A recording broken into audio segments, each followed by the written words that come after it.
Hello folks, it's Anahita Rao. I am going to speak about the yearly forecasts today. I'm going to go over some trends for 2019, and then I will also give you a general overview of your sign. Remember, this is a general forecast for each sign, and I would advise that you listen to both your moon sign as well as your rising sign. And again, this is according to the sidereal and not the tropical calculation. So please check your sidereal sign for this. So the big question is, as usual, should you see the transit from the ascendant or should you see it from the moon? Now remember, ascendant stands for the intellect. It stands for your personality, your intelligence. So the effects that you experience are going to be visible and can be seen by everyone. Whereas the moon, everything is happening at the mental and the emotional level. So it will be more hidden, more personal, more internal, and sometimes more painful. So it may not be visible to the world as it can be shielded by you. Now, what your dasha will promise is going to take precedence and priority over any of the transits. So, for instance, if you are in the Saturn dasha, then I would place more emphasis on the Saturn transit and see how it impacts you and your life. Now, of course, the biggest news this year is the movement of Rahu and Ketu. Rahu has suffered for the past 3 years in Cancer and Leo, as well as I would say Ketu as well, because they were transiting through their enemy signs. Both the Sun and Moon are the node's biggest enemies. And Rahu will finally leave on March the 23rd to go into Gemini, a sign where it does exceptionally well. And it's very comfortable here. This will bring a relief in policies related to immigration, international trade, foreign deals, all Rahu related matters. And Ketu, of course, is going into the sign of Sagittarius, which is Jupiter's sign. A really beautiful place for Ketu, and it does very well there. Of course, we have Saturn here as well, and in fact we all know that there will be a big Saturn and Ketu conjunction coming up in 2019. The months to really watch for are July, August and September, although I would say keep a watchful eye from the months of anywhere from May till October. But the summer months will be the most intense, and you will really feel it then.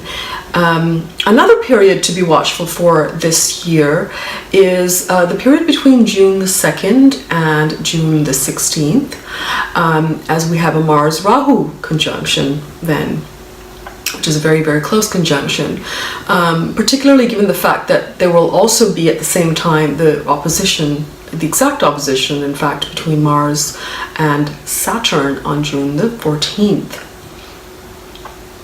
Most important retrograde this year is that of Saturn from late April till mid-September, because this will directly impact the Ketu and Saturn conjunction. Dual signs are going to experience the most dramatic changes this year. The dual signs, of course, are Gemini, Pisces, Virgo, and Sagittarius. So if you have your Sun, Moon, or even your Ascendant in any of these signs, then you're going to really feel the impact this year, and there will be a lot of changes coming your way. So what is happening for Libra in 2019?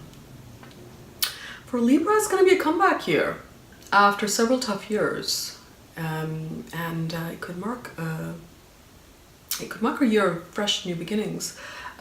So now Jupiter continues to move through your second house, bringing new opportunities for financial growth. For some, their wealth could increase, or your family could increase. It's also a good time to save money. There's a secondary source of income, like inheritances from family or husband that could come through. Jupiter will move into your third house in November, which will bring a good period for connecting with siblings and writing books and blogs and any sort of written communication. All year Saturn continues to move through your third house, and this will open up a lot of avenues for interaction with others. It also increases your confidence levels, and generally it's a fantastic place for Saturn to be. You could achieve success in life during this period. In fact, you might start a business or get a new job as well. Saturn being your Yogarka planet, it will definitely have some nice gifts for you during this transit, and perhaps already you've experienced that. Of course, to be watchful for, as it is with all of the signs, is Ketu joining Saturn in March, and this could cause some confusion in business and financial matters. And the period to be particularly watchful for is between May till mid-September, as the conjunction is very close at this time. So of course I would say be cautious around this time and avoid big changes, avoid making any big decisions that could be irreversible. The big news is Rahu's movement into your 9th house in March. And the 9th house represents beliefs.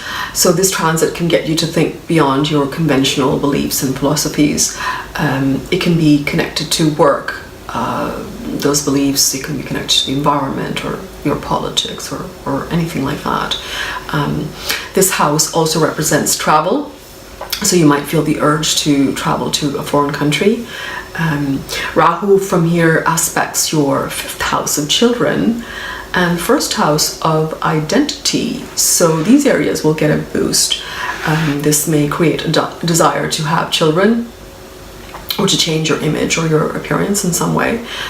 If you want to reinvent yourself, this is a good time to do, especially if you're in a Rahu Dasha or Antardasha.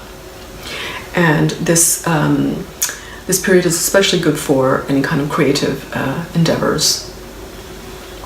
It promotes education as well, either learning or teaching, and especially if it's related to technology or science, because those are Rahu's significations. Overall, it's a good year for you, Libra. I would say just be watchful for the summer months, just like everyone else, especially if you're going through the dasha of Saturn or Ketu. Have a good one.